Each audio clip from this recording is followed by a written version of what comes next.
대구와 경북의 코로나19 상황은 아직 1.5단계 격상 기준에도 미치지 않지만 정부 권고에 따라 오늘부터 사회적 거리 두기를 2단계로 올립니다. 코로나19가 우리 일상을 덮친 뒤 공공의료의 중요성을 더욱 절감하게 됐습니다. 보건의료 정책을 연구하고 제안할 대구시 공공보건의료 지원단이 출범했습니다. 3차 대유행이 본격화하면서 한동안 회복세를 보였던 자영업자 매출이 다시 감소하고 있습니다. 코로나19 대응 등으로 보건 행정이 중요해지고 있는 가운데 울진군 보건소장 자리는 반년째 공석입니다.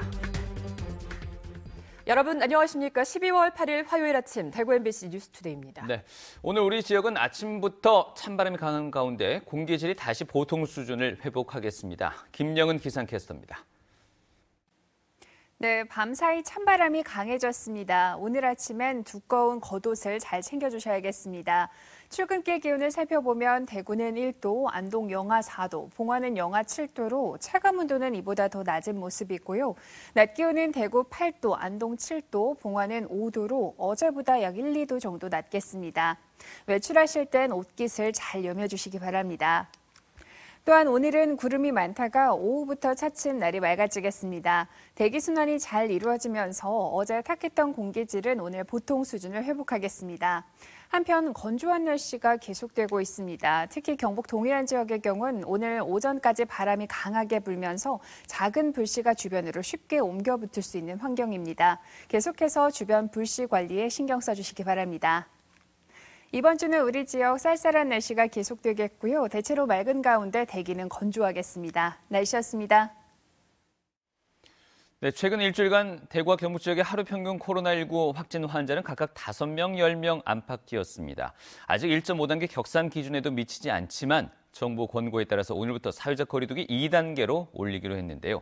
연말연시에다 대입전형이 진행되면서 전파 위험이 커졌고 전국적인 유행 상황을 고려해서 선제적 대응을 하겠다는 겁니다. 손우민 기자입니다. 대구에서도 오늘부터 사회적 거리두기 2단계가 시행됩니다. 기간은 오는 28일까지 3주간입니다. 우선 100인 이상 모임이나 행사가 금지됩니다. 결혼식이나 장례식도 참석 인원이 100명을 넘을 수 없습니다. 클럽이나 나이트, 콜라텍 이 3개 유흥시설은 아예 손님을 받을 수 없습니다. 노래 연습장은 18세 미만의 출입이 제한됩니다. 예배나 미사 같은 종교 행사는 전체 좌석의 30% 안에서, 스포츠 경기는 수용 가능 인원의 10% 안에서만 모일 수 있습니다. 목욕탕이나 영화관, PC방, 독서실, 학원같이 사람이 많이 모이는 곳에서는 물이나 무알콜 음료를 제외한 음식물 섭취가 금지됩니다. 다만 수도권과 달리 밤 9시 이후에도 영업할 수 있습니다. 카페도 테이블 간 거리를 두고 칸막이를 설치하면 매장 안에 손님을 받을 수 있고, 헬스장 같은 실내 체육시설과 스탠딩 공연장도 거리두기 기준을 지켜 영업할 수 있습니다. 경제와 방역을 같이 한다는 측면에서 사회적 거리두기 2단계 중 일부는 현재 1.5단계 현행대로 유지한 것도 있습니다. 하지만 시민들께서는 마스크 착용과 기타의 방역 수칙들을 현 단계보다 좀 더 엄격히 준수해 주셔야 합니다. 경상북도는 방역 수칙이 좀 더 강화됩니다. 학원과 독서실, 실내 체육시설은 밤 9시까지, 클럽 등 유흥시설과 노래 연습장은 밤 11시까지만 영업할 수 있습니다. 50제곱미터가 넘는 카페나 음식점도 밤 11시 이후에는 포장과 배달만 허용됩니다. MBC 뉴스 손은민입니다. 코로나19가 우리 일상을 덮친 뒤에 공공의료의 중요성을 더욱 절감하게 됐습니다. 시민들이 기본적으로 건강권을 보장받기 위해선 다양한 보건의료 정책이 뒷받침되어야 할 텐데요. 이를 연구하고 제안할 대구시 공공보건의료 지원단이 출범했습니다. 권윤수 기자입니다. 하루에 수백 명씩의 코로나19 환자가 나왔던 지난 2월 말 대구.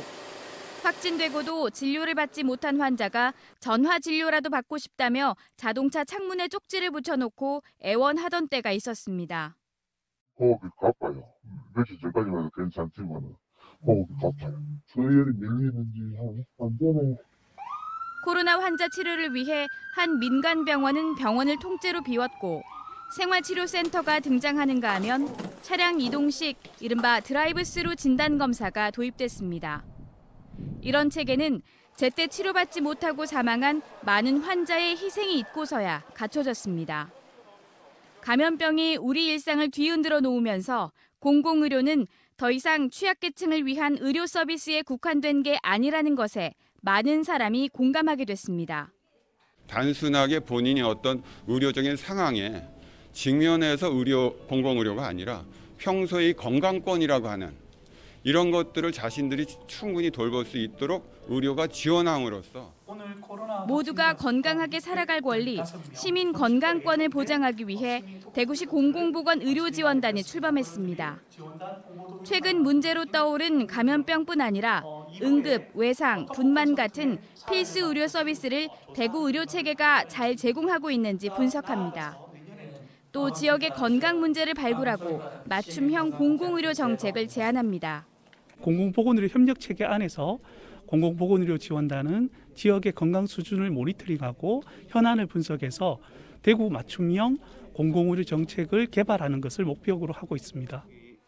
대구시는 지원단의 출범으로 보건정책을 개발하는 데 있어 전문성을 높이고 감염병 확산 같은 위기 상황 때 공공과 민간의 협력이 좀 더 원활해질 것으로 기대하고 있습니다. MBC 뉴스 권윤수입니다.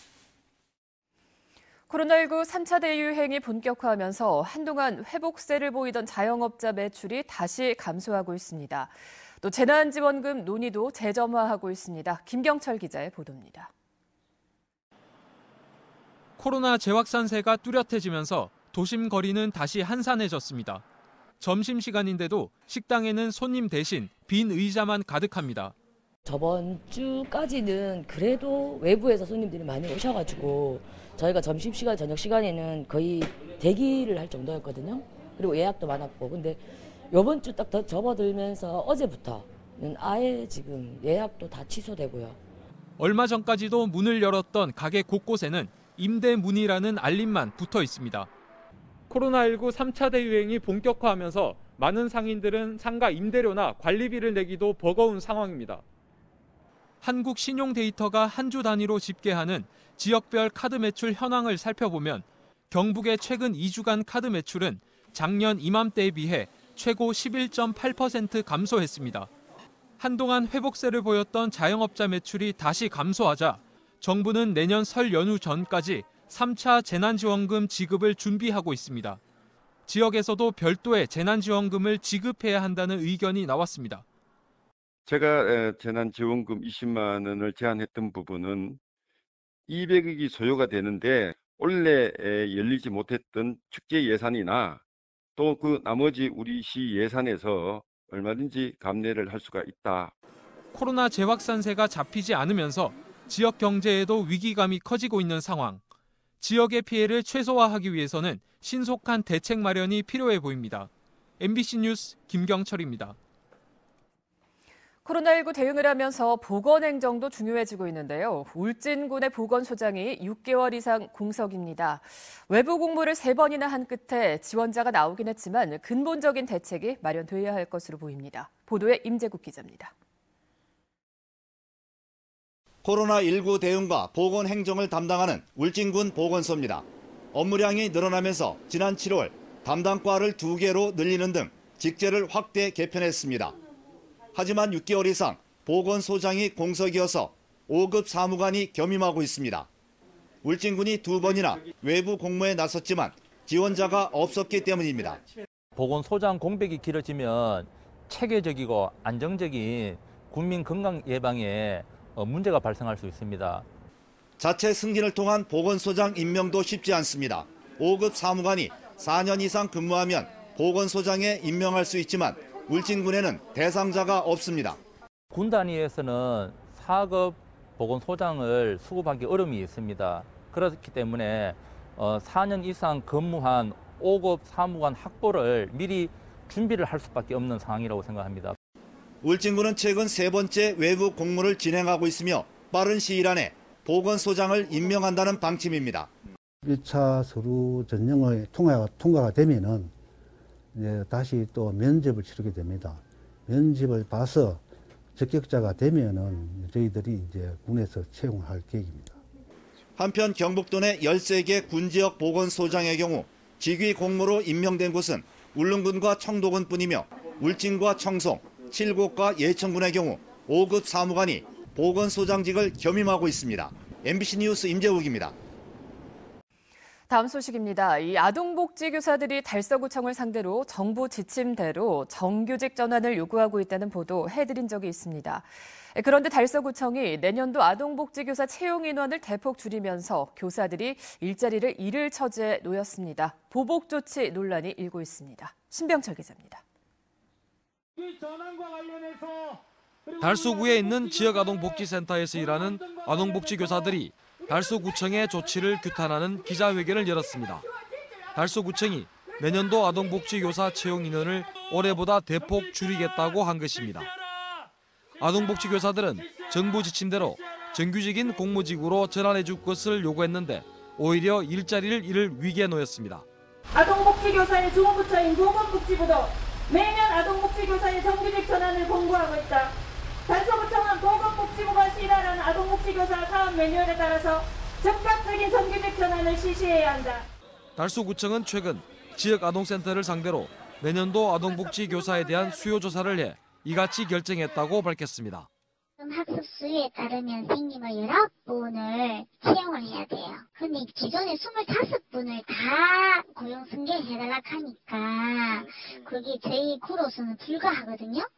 하지만 인구가 약 60만 명으로 대구에서 가장 큰 달서구의 아동복지교사 채용 규모는 인구가 적은 다른 구와 비교해도 매우 적은 편입니다. 달서구청이 아동복지교사 채용 인원을 줄여서 뽑는 것은 이번이 처음입니다. 내년도 지역아동센터에 대한 운영비 지원액은 올해보다 2억 원 늘어난 22억 원. 아동복지교사들이 덜 필요하다면서 오히려 지역아동센터에는 더 많은 예산을 지원하는 셈입니다. 반면 저소득 취약계층 아동들에게 돌봄과 교육 서비스를 제공하는 아동복지교사의 임금은 최저임금 수준에 불과합니다. 지방자치단체에서는 지역아동복지교사들이 정규직 전환의 줄을 잇고 있습니다. 하지만 이 흐름에 역행하고 있는 것이 바로 달서구청입니다. 달서구청의 이번 조치는 유례를 찾아볼 수 없는 것으로 정규직화를 요구하는 아동복지교사에 대한 보복 조치라는 논란을 피할 수 없게 됐습니다. MBC 뉴스 신병철입니다.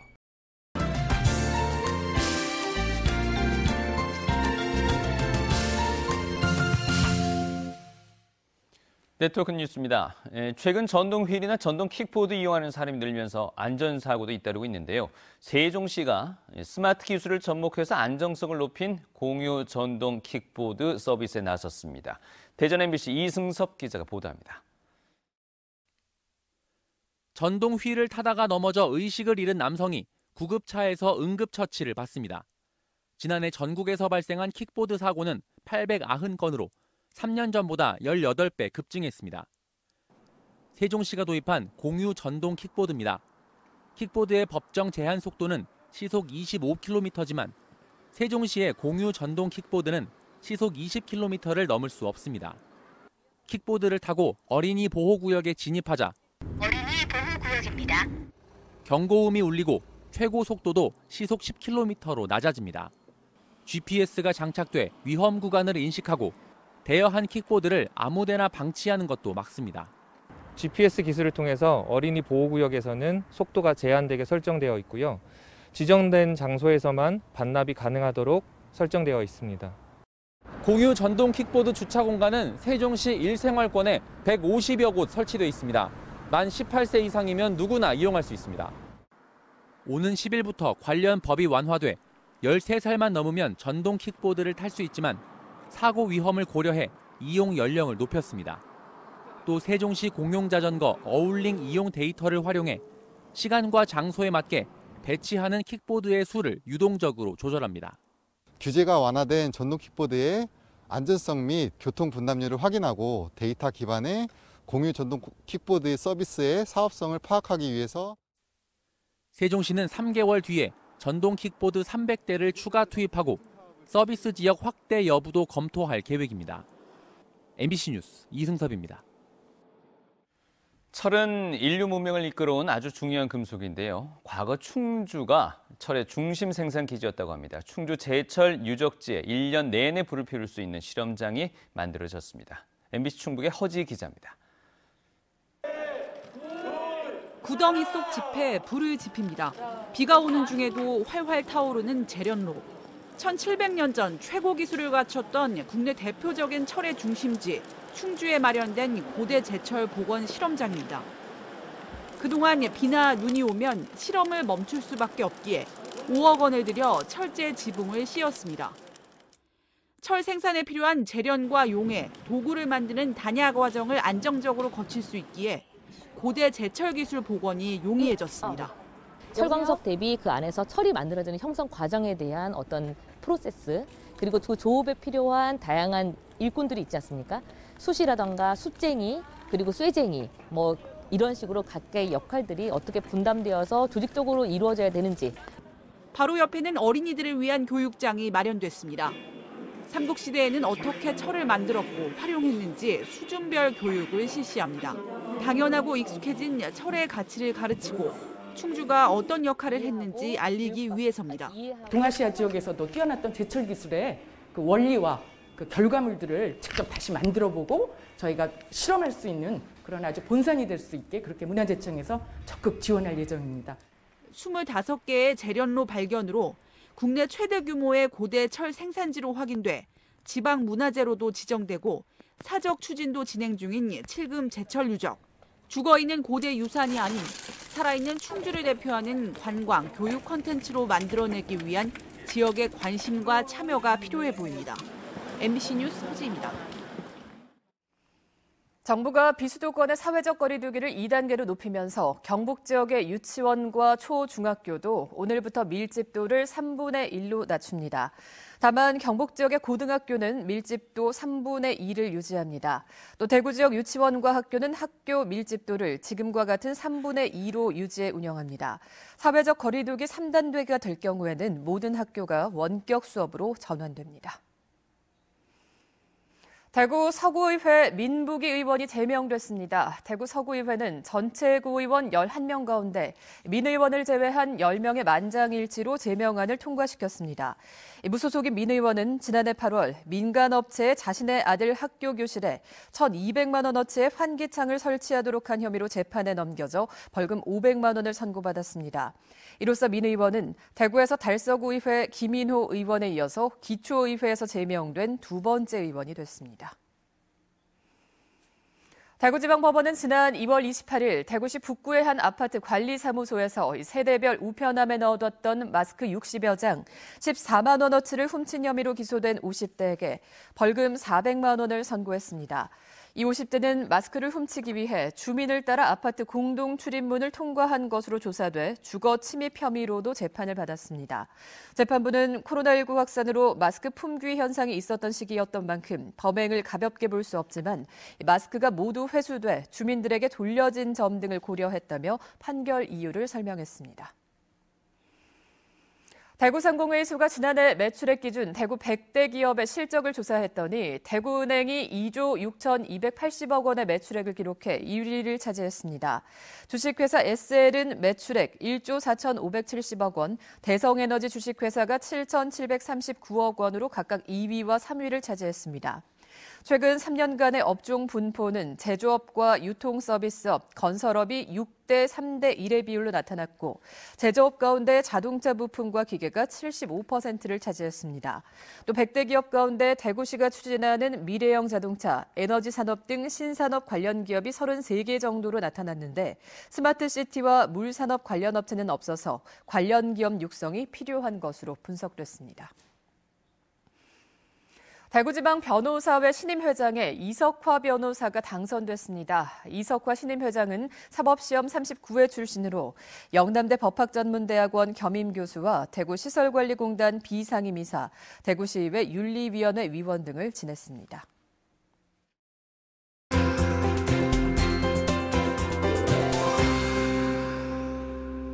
밤사이 찬바람이 강해졌습니다. 오늘 아침엔 두께감 있는 겉옷을 잘 챙겨주셔야겠습니다. 출근길 기온을 살펴보면 대구는 1도, 안동 영하 4도, 봉화는 영하 7도로 체감온도는 이보다 더 낮은 모습이고요. 낮 기온은 대구 8도, 안동 7도, 봉화는 5도로 어제보다 약 1, 2도가량 기온이 낮겠습니다. 외출하실 땐 틈새로 바람이 들어오지 않도록 옷깃을 잘 여며주시기 바랍니다. 또한 오늘은 구름이 많다가 오후부터 차츰 날이 맑아집니다. 대기순환이 잘 이루어지면서 어제 탁했던 공기질은 오늘 보통 수준을 회복하겠습니다. 한편 대기가 계속해서 건조합니다. 특히 경북 동해안 지역의 경우는 오늘 오전까지 바람이 강하게 불면서 작은 불씨가 주변으로 쉽게 옮겨 붙을 수 있습니다. 계속해서 주변 화재 예방에 신경 써주시기 바랍니다. 자세한 적변 날씨입니다. 대구의 이 시각 기온 1도, 청도 영하 3도 보이고 있습니다. 낮 최고 기온은 대구 8도, 청도도 8도 예상됩니다.